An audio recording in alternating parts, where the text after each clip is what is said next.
Greetings, accordion players of the planet Earth. On my last video, I got a little self-conscious because it was running too long, and I hate that. So I stopped it, and in this video, I'd like to pick up with where I left off. I want to show the alternate chords for verse 1. The first 6 chords are different. I want to show you these different chords that you can use or not use. It all depends on what you like.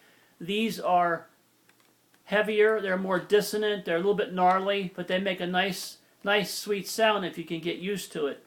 So the first alternate chord would be a major, an A major 7.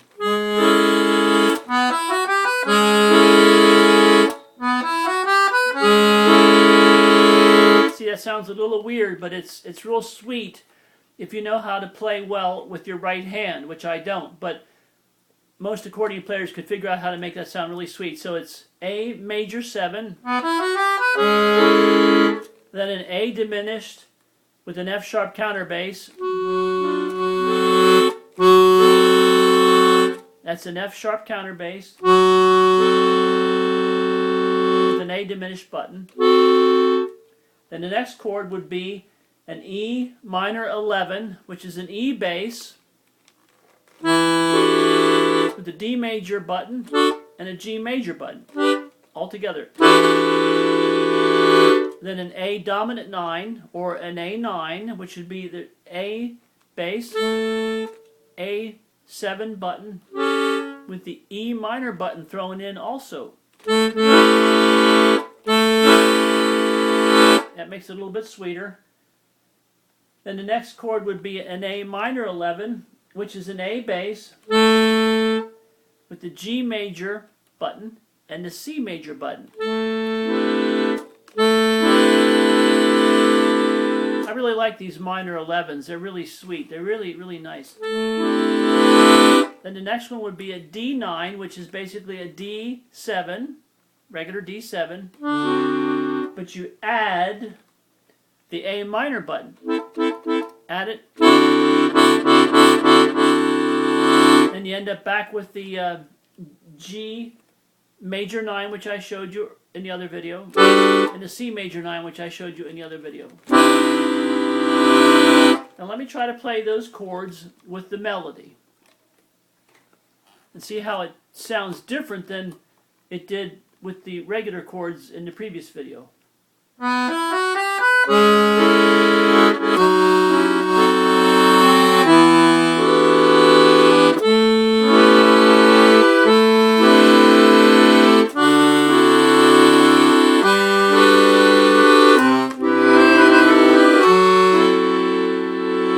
So you heard those chords and you get the idea. Let's do it again.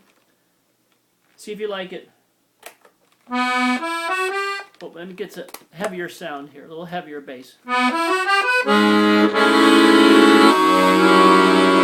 Whoops. That's too heavy. Let me go back.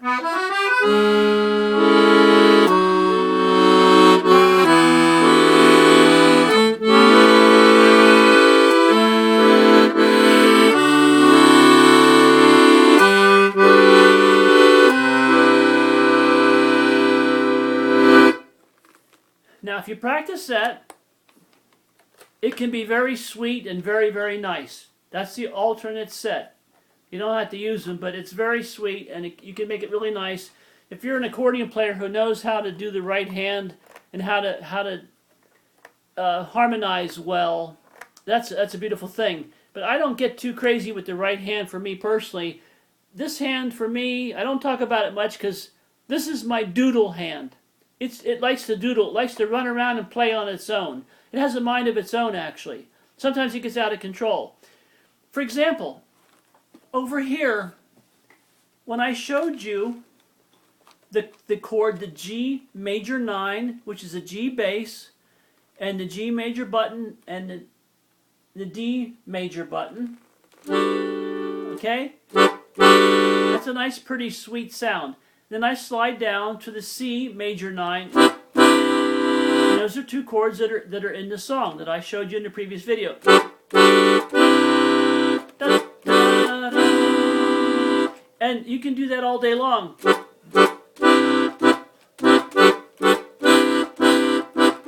Now for me, sounds are inspiring. I've written well over 100 songs, a whole crap load.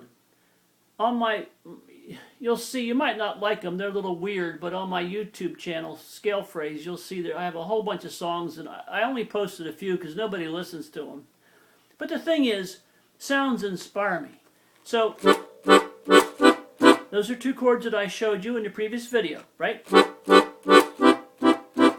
So when I hear that, my right hand just does as it pleases.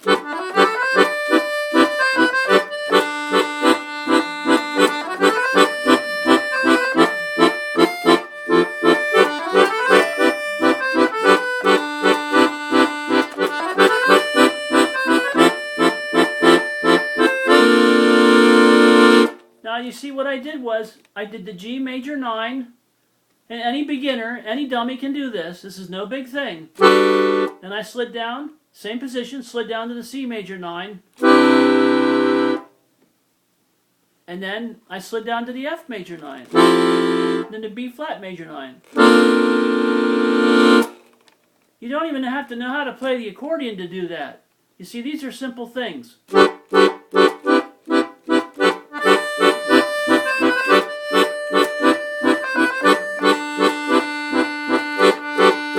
Okay, I just wanted to show you that because that's a very nice mellow, nice sweet chord combination, which is in the song I showed, but it can be used for other things, from when you're writing a song or just learning. It's a beautiful thing. Now, I wanted to tell you this while we're at it, before we get too long again, is I play a lot of minor 7th chords, which you will have noticed in my videos, and then I play a lot of minor 7 with the diminished 5th. Now that chord, let's say for example, we're playing an A minor 7, which is an A counter bass for me, and a C major button. That's this chord. Because you have the A, and you have the C major tones. You combine them.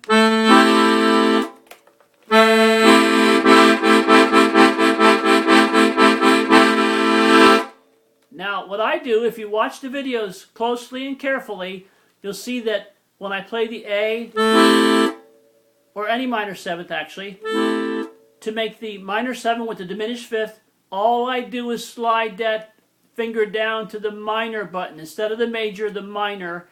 Then that gives me the diminished 5th. Here's the minor 7, and here's the minor 7 chord with the diminished 5th. Minor 7, minor 7 with the diminished 5th.